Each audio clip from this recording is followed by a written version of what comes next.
Hey, this is David Goldenberg, and I want to share with you. I've got a great interview with Jeremie Tranape. We're talking about different strategies you can use for sponsored brands. Is it the case that you should be focusing just on max sales? What other possible strategy might you talk about? Is it about minimizing the ACOS? Is there something else? Jeremie's got a unique take on it, and I think you guys will find it very interesting to hear.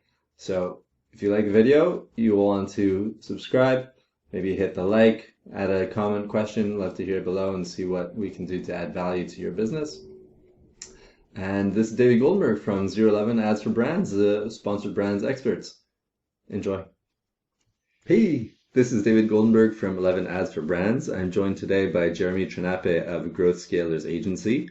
And we've got some very interesting things to talk about. We're talking about sponsored brands, combining them with sponsored products, different approaches to optimizing the two, what Jeremie and his agency are seeing happening in terms of changes in the algorithm over time, 3 phases he's told me about.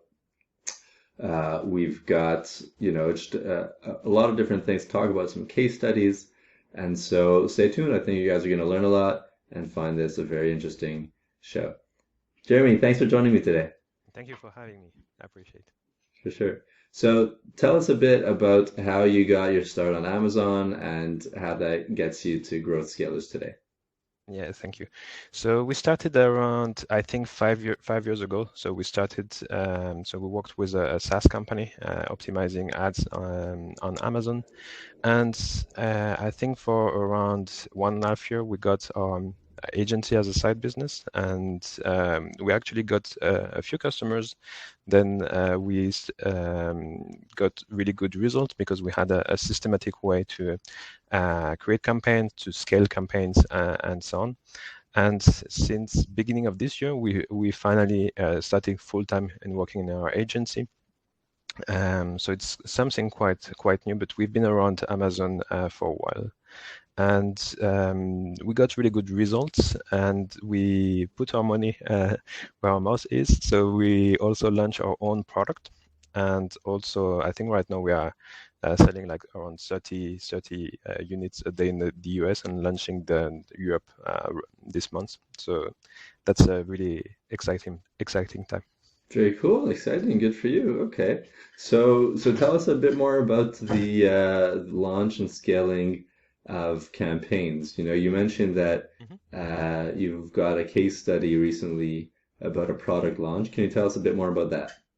Yeah, sure. So first of all, what we wanted to do is to launch a product that so we wanted to do the full launch. So not only just launching the ads, but also understand what perform well for the product and so on.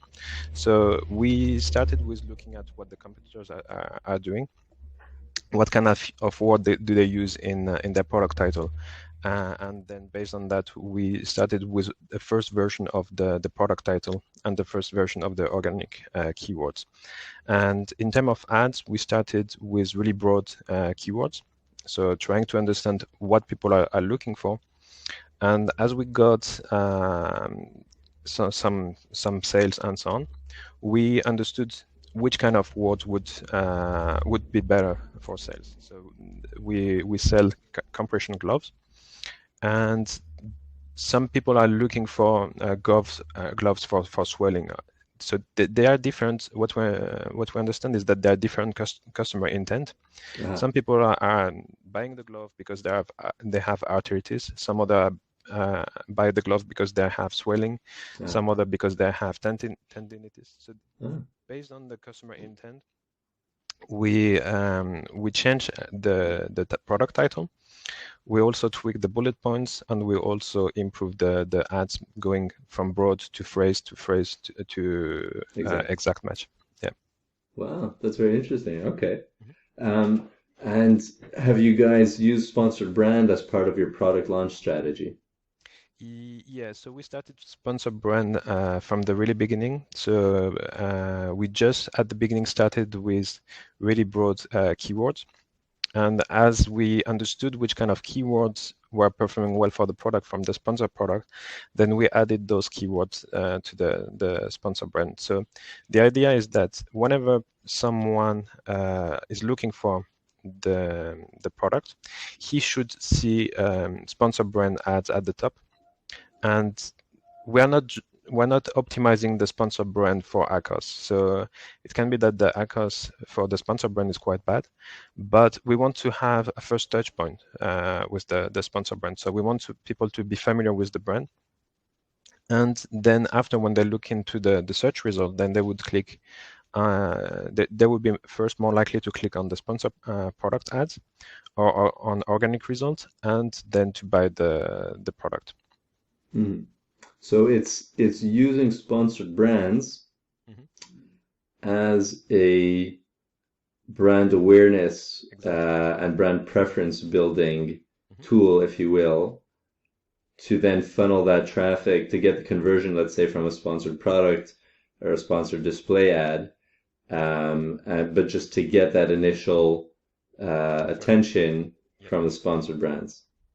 Interesting. So, for the listeners, you guys know this is the channel where you can learn about sponsored brands, advanced tactics, beginner tactics. This is, I think, the first time on the channel we're hearing about this approach. So you guys might want to test that out as well. Is it worth tolerating a higher ACOS and just, having a broader range of keywords in your campaigns and, perhaps more broad match keywords with your sponsored brands in order to get that initial touch point, which you'll, convert with your lower funnel sponsored product campaigns. And like we always say, if you like this idea and other ones that please God you'll hear in this show, hit subscribe, hit the like button, share it around.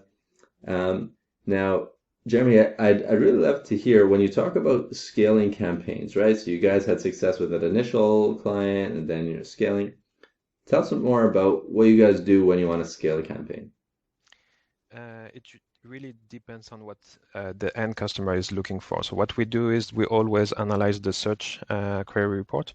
Sure. And based on the customer intent, we try to understand what people are looking for. So for instance, we have a customer selling bed sheet, and he has color variation and also size variation. So you can buy blue bed sheet, king size, blue bed sheet, queen size, and so on. So most of the people, when they create ads, they would put all the product in the same campaign, right, and they would target everything. Right. That's the easiest way, and it's not time consuming, and that's good at the beginning to understand what people are looking for. Right. But if you want better results, you need to be more specific. So what we did is to have like one color or one ad group for each of the color, one ad group for each of the size, and one combined size and color. Okay. The idea is, if someone is looking for a blue bed sheet, if you don't do that, then Amazon would show any product which is in the ad group. Right. So it can be that you are showing gray or pink or whatever, and then people will not click on your ads because you are not showing the right color. That's right. You got the wrong variation there. Exactly. So the way we do it is that we always scale all kind of customer intent. So so that I think we got an increase in click-through rate of about 30% on this one, just by creating one ad group for each of the color and one ad group for each of the size.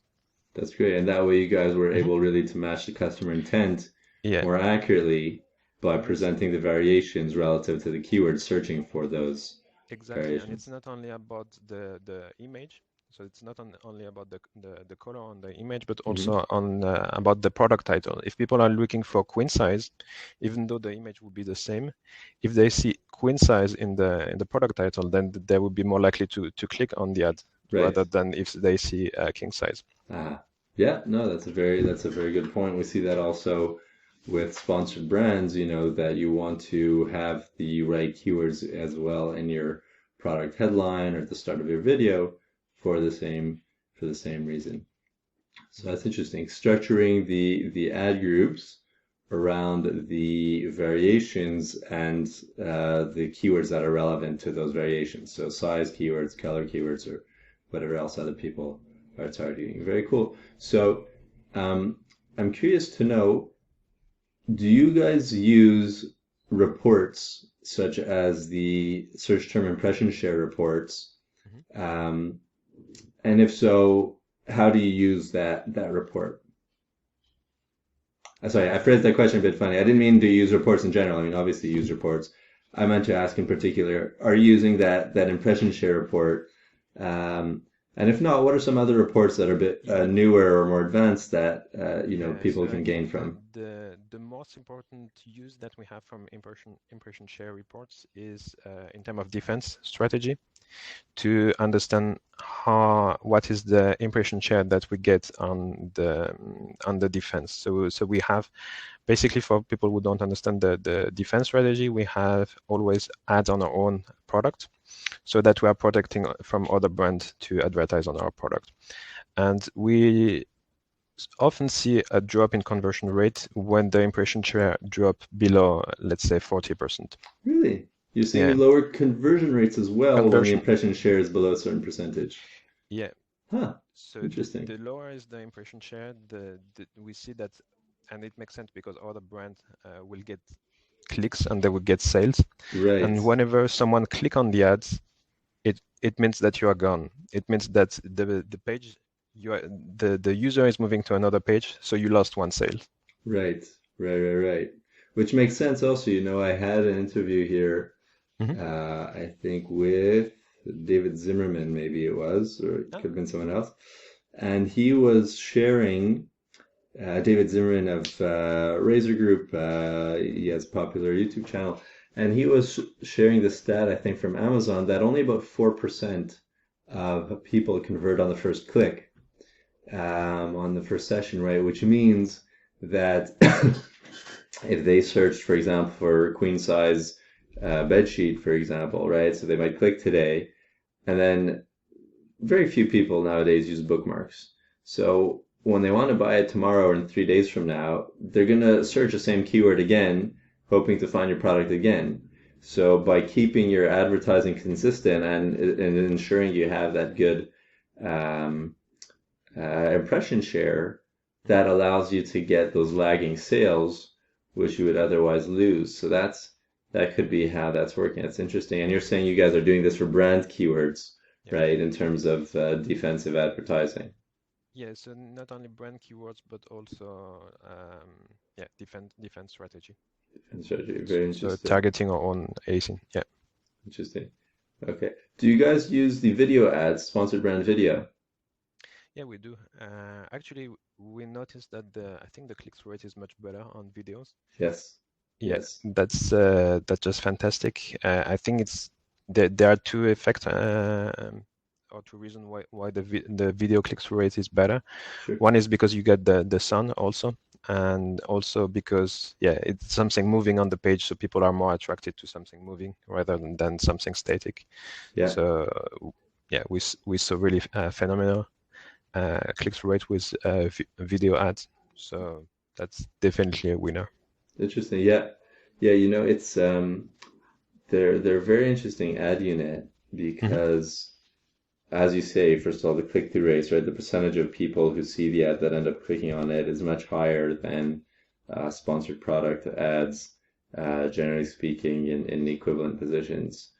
And one of the things that we're seeing, I need to make, I think, a separate video on this, but Amazon, my colleague Rabbi Sinai Burns, who's our ad team leader, Hmm. pointed out to me that he increased the bid on a important keyword in sponsored brand video, and even though our cost per click stayed the same, right, which means that we were already beating whoever we were beating in the auction, Hmm. um,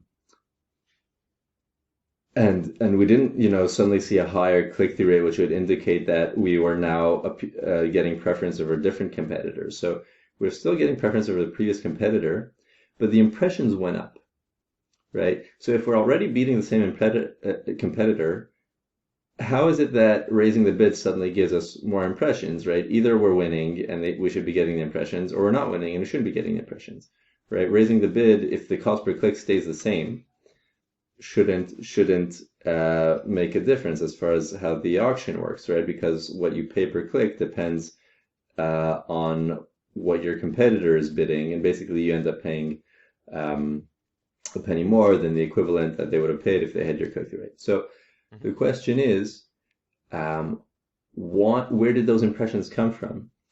And I think that one of the things we've seen is Amazon doesn't always include sponsored brand video in the search results, right?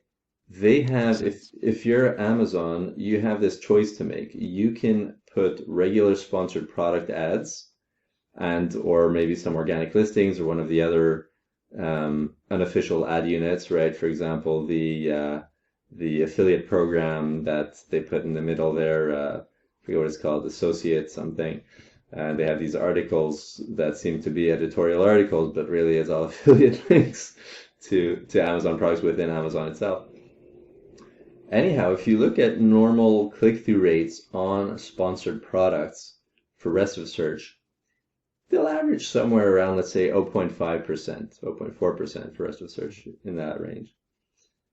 And so if you have a sponsored brand video that's taking up a whole row, right, meaning substituting for 4 products, your click-through rate needs to be at least equivalent to the sum of 4 different products click-through rates. So if this one's getting 0.5 and that one's getting 0.5 and this, right, so you need, in order to be performing well, to get at least probably between 1.6 and 2% click-through rate just to make the same amount of money that Amazon would be getting if they showed 4 ads. Now, okay, in truth, they're not always showing 4 ads. Sometimes it's 2 ads, sometimes it's 3 and an organic, something like that, or 2 ads and 2 organic. So it's not necessarily 1.6 to 2. It might be, 1 or 1.5. But you really have to, and I think the answer to his question, to Rabbi Sina's question, is we got, I think, by virtue of the higher bid, to a point where we'd be making more money for Amazon than the incremental impressions if they would give those to sponsored products instead, right? It's this kind of if you were to use a military analogy, you're fighting on multiple fronts, right? You're fighting against the sponsored brand video competition, but you're also fighting against a sponsored product competition. And if you want the impressions, you got to beat them both. So that's something that's very interesting, and there's just a lot really about optimizing, I think, the click-through rates there and the bids, which really plays a big role in sponsored products versus sponsored brand video and all that. I'd love to hear, you guys said you're looking to launch your product in Amazon Europe. Before the call, you were telling me that you yourself are, multilingual, so English, French, Spanish, German, learning Chinese as well. Where do you see, growth scalers going in terms of international expansion? Do you see demand, or people talking about this? I mean, obviously you guys are doing this. Can you talk a bit to that international dimension with Amazon and growth for? I think it's, the international dimension is really important if you want to also beat the competition, because the Amazon algorithm is based on the more you sell, the more you sell. So if you sell more, then you improve your ranking, and then if you improve your ranking, then you get more organic, and then you can sell more. So to sum up, the more you sell, the more you sell. So the reviews are really important. Everybody know that. That's the more review you get, the more likely is it that people would buy from you instead of your competitors. And what is really important in terms of getting international is that you can also get reviews from all around the world. As long as you have the same UPC, then the review will be shared. And that's really important, so that you can first you get a bigger. It's much Your view easier. count goes up. Your reviews count goes up, and also you can make extra money. So Sure. it's you cannot double your sales in the US, for instance, easily, but you would sell as much in US as in Europe. Wow. So it's much easier to go international in Amazon rather than trying always to improve by 20% in one market. In the US market. Yeah. Right. That's very interesting. Yeah, and also in a lot of small markets, like I would say UAE or Japan, a lot of people don't want to sell there because they're afraid of the regulation. They're afraid of not understanding the culture and so on. So it's actually much less competitive than selling in the US. So a lot of people are just selling in the US, but I think they are losing in the all the aspects that Amazon can offer. Yeah, that's I think you've touched on a very good point there, that Amazon combines the reviews from all markets, provided that it's essentially the same UPC. And clearly that gives you an advantage in terms of click-through rates and conversion rates for your listing. I'm curious with regards to you mentioned that Japan is a small market. But Japan obviously has a very large population. Is Amazon Japan just not as popular there because they have other markets, perhaps like I've heard of Rakuten. Obviously, they do a lot of business as well in the U.S. Can you talk more about Amazon Japan and why it is a small market from your experience? Yeah, so I'm not really familiar with Amazon Japan in particular, but what I heard is that there are other marketplaces that are competing with Amazon, and that's why Amazon is not always the biggest market or doesn't have the biggest market share in Japan. Interesting. We're so used to Amazon's total domination in the U.S. that to hear that it's not the same elsewhere is I guess a bit surprising. But if somebody starts out in Japan, they clearly would have some home turf advantage and so forth. So that's interesting. Okay, now tell me more in terms of your strategy around sponsored brand optimization, things like that. What are some tactics that you think more people could benefit from? And I'll broaden the question. It doesn't have to be just about sponsored brands. You can talk also a bit about sponsored products or display. And also you were talking a bit earlier about 3 different phases you guys have seen with Amazon marketing. I'd love if you can share a bit about what the phases are that you've seen and what the actual data looks like that allows you to categorize these 3 periods in that way. So we've been around, as I said, around 5 years in Amazon, and really see a shift in the Amazon phase. So, for instance, between 2015 and 2019, we saw that it was really easy to sell on Amazon as long as you had the right keywords, you had the right product title. So, if your organic listing was good enough, then you could outperform on Amazon. And between 2019 and 2021, a lot of so Amazon created a lot of different campaigns. So you have a sponsored brand that is mainly used to either target people that are looking for some specific keywords, or you can advertise on other people listing. So we saw the click price rising. We saw that there were a lot of a really huge growth in terms of advertising for Amazon, so around 100% year over year. Wow. And if you look at the last Amazon financial report, you can see that the growth is actually decelerating, meaning that they already did some changes in the Amazon algorithm to go to the next phase. So a lot of people are competing with ads, sponsor product, brand display. But the actual next phase of Amazon is to drive traffic outside of Amazon. So they reward you if you bring traffic to Amazon, because Right. in the end they always want to win this game. So if you bring more people to Amazon, it doesn't mean that they will buy a product, but it can also be that they will buy another product. So Right. either way, they make money. It's Amazon's game, and they know how to fix the rules so that they E- win. Exactly. And yeah, so if you the first stage of Amazon was that they couldn't expand because they didn't want to spend too much money on inventory. Then they made money in advertising, and now they are actually um, incentivizing you to bring more traffic to Amazon. So that's Right. really. So you were telling me that you guys Mhm, are experimenting with bringing some traffic from outside Amazon. What mhm. are you guys? Where are you advertising, and what are you doing with that?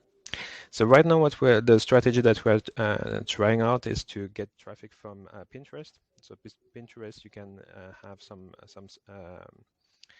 advertising also, and you can bring traffic uh, to your Amazon product.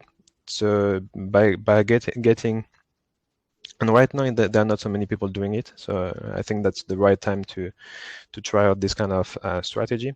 Yeah. So we see a lot of people that are broadening some keywords on Pinterest, clicking on the picture, and then when they land on Amazon, then they end up buying the product. So that would actually, with the new Amazon algorithm, that would bring more organic sales. I mean, sales from outside of Amazon, and that improve also the organic sales of the product. Interesting. Interesting. Yeah. I saw actually this person I'm friendly with, Sam Kane, Mhm, referred me to a brand referral program, which is sort of something Amazon set up parallel to their affiliate program, where they'll basically pay you some kind of a commission for bringing external traffic to Amazon. It's not through the affiliate program, but if you guys are interested to bring traffic from outside Amazon to your listings, you can check this out. I think it's called the Brand Referral Program. mhm. So I think the hole that it fills, or the need that it fills, is that the normal affiliate program, the terms and conditions don't allow you to bring traffic to your own listings, or at least you won't get commission for doing so. And I think this does allow you to do that, and basically they deduct from the normal fees that you would pay Amazon, um, your referral fees, or your FBA storage and fulfillment, etc. So that can be a way also to fund this and to make this economically Yeah, worthwhile, until eventually they decide, well, we've got enough people bringing traffic and we don't need to do this anymore, so you can send us traffic, but we're not going to pay you anything for it because we're Amazon and you want our traffic, don't exactly. you? So that's Amazon's game, and as usual, right? If you build on Amazon, that's great, and there's a lot worth building, but we want to always encourage people not to put all their eggs in one basket, because Amazon likes to play around with people's baskets and occasionally just send them flying, sometimes for good reasons, sometimes because they're Amazon and they do whatever they feel like, and there isn't, unfortunately, such good reasons. So anyway, Jeremy, if people want to hear more about you and growth scalers, Mhm. where can they go to get more information? I think we can post a case study at the bottom in the comment section. Sure, sure, Yeah, sure, sure. and then yeah, anybody Yes. can even if it's just to get some advices, don't hesitate to reach out. Excellent. So you guys can check out Growth Scalers Mhm. in the show notes. We should have also a case study of the recent product launch. And again, if you like the show, please hit subscribe. I'd love to hear any comments or questions you have for Jeremy or for myself. And I'm David Goldenberg from 11 Ads for Brands, the sponsored brand specialist. Thanks a lot, guys. Be well.